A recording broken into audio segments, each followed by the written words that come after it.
শান্তি রক্ষার জন্য ভারতের সশস্ত্র বাহিনীকে যুদ্ধের জন্য প্রস্তুত থাকতে বলেছেন দেশটির প্রতিরক্ষামন্ত্রী রাজনাথ সিং।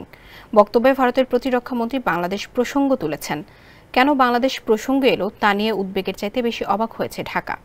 তবে ভারতের সঙ্গে যুদ্ধ বিগ্রহের আশঙ্কা দেখছে না বাংলাদেশ। রোববার পররাষ্ট্র মন্ত্রণালয়ের সমসাময়িক বিষয়ে সাংবাদিকদের সঙ্গে আলাপকালে এসব কথা বলেন পররাষ্ট্র বিষয়ক উপদেষ্টা মোহাম্মদ তৌহিদ হোসেন।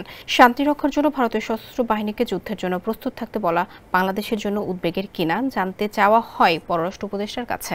জবাবে তিনি বলেন, তিনি যতটা উদ্বিগ্ন তার চেয়ে বেশি হয়েছেন অবাক। ভারতের প্রতিরক্ষামন্ত্রী এই ধরনের কথা কেন বললেন সেটার কোনো কারণ খুঁজে পাচ্ছে না তিনি। পররাষ্ট্র উপদেষ্টা বলেন, তিনি কোনোভাবে মনে করেন না ভারতের সঙ্গে যুদ্ধ বিগ্রহ হওয়ার আশঙ্কা আছে। সেলফিন অ্যাপে দেশ বিদেশের যে কোনো জায়গা থেকে অ্যাকাউন্ট খুলতে পারবেন কোনো ঝামেলা ছাড়াই। সেলফিন, আগামীর ব্যাংকিং। যুদ্ধের প্রস্তুতি নিতে বলা বাংলাদেশের জন্য হুমকি কিনা এমন প্রশ্নে তৌহিদ হোসেন বলেন, তিনি এখনও মনে করেন ভারতের অভ্যন্তরীণ কোন্দলের কারণেই সচেতনতার জন্য হয় এমন কথা বলেছেন প্রতিরক্ষামন্ত্রী রাজনাথ সিং। এ বিষয়ে অনুমান করতে চান না বলে উল্লেখ করেন তিনি।